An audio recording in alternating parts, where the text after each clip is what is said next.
October 2006. For months married to one of the most famous actresses on the planet.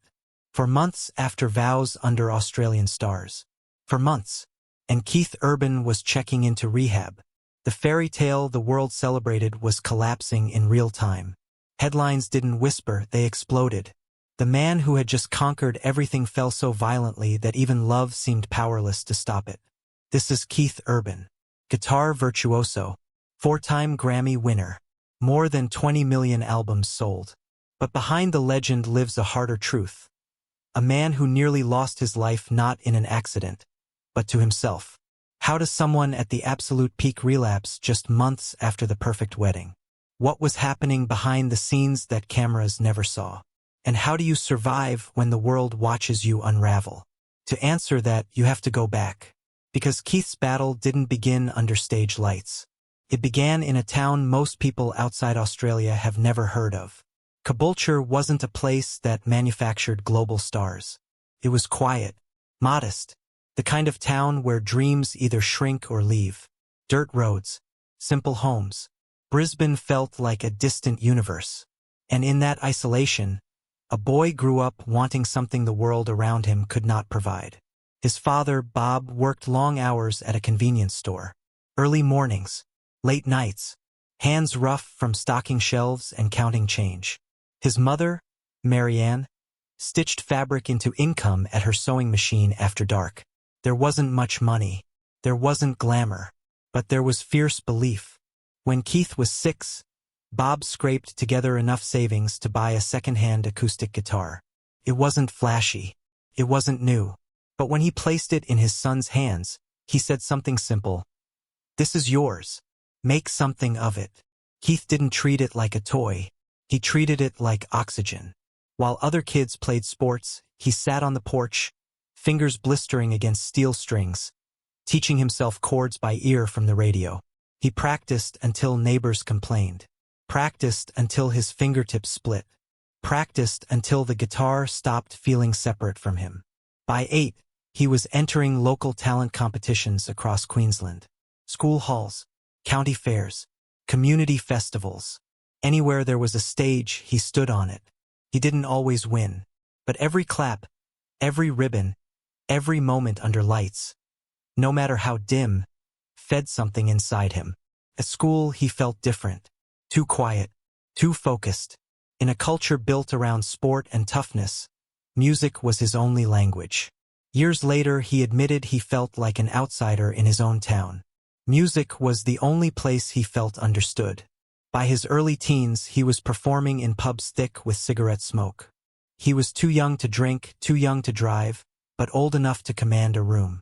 His father drove him to gigs and waited in the parking lot. Pride rarely spoken, always present, but applause created a new hunger. Small stages started to feel like cages.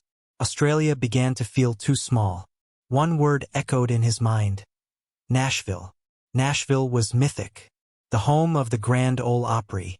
The city of Johnny Cash and Dolly Parton. If he could make it there, he wouldn't just be talented, he'd be validated.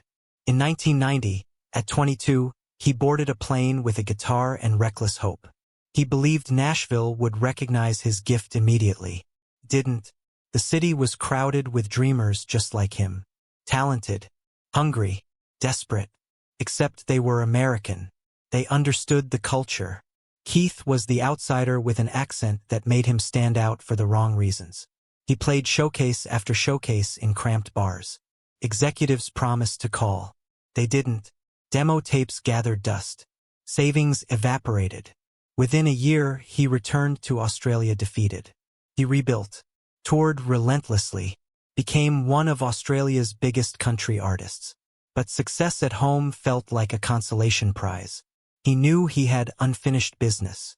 In 1992, he went back to Nashville. This time harder. He washed dishes, stocked warehouses, lived with roommates, survived on cheap food and stubborn resolve. Labels told him he was too rock for country, too country for rock.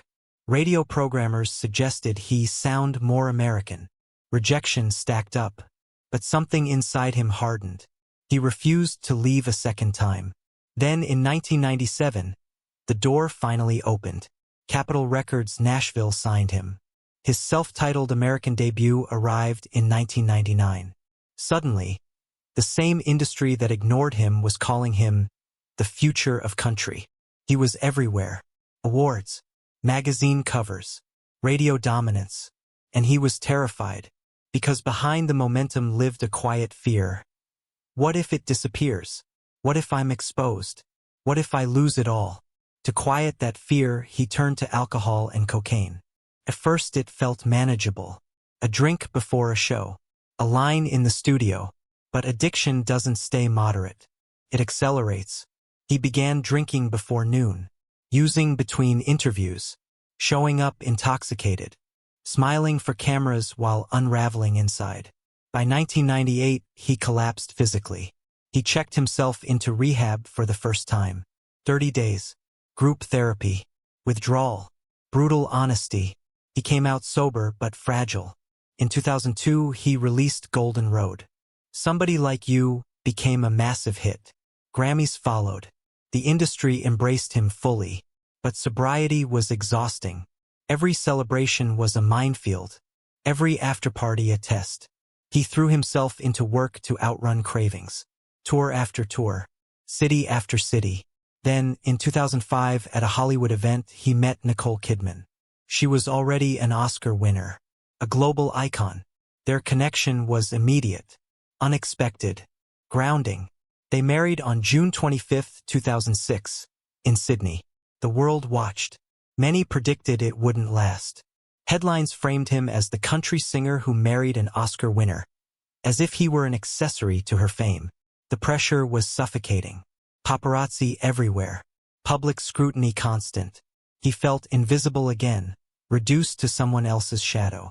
And 4 months later, he relapsed. It started quietly. A drink to calm the noise. Then more. Then cocaine. The spiral was swift. Shame was immediate. Nicole confronted him not with anger, but heartbreak. She told him she couldn't watch him destroy himself. On October 20, 2006, he checked into the Betty Ford Center. 90 days. Intensive treatment. Brutal introspection. Headlines mocked him. Critics predicted divorce. Nicole did the opposite. She publicly stood by him. He later said she saved his life, not by fixing him but by refusing to walk away. When he emerged in 2007, he understood something he hadn't before. Sobriety wasn't about career survival. It was about life. In 2008, their daughter Sunday Rose was born. In 2010, Faith Margaret followed. Fatherhood shifted his center of gravity. Fame no longer defined him. Being present did.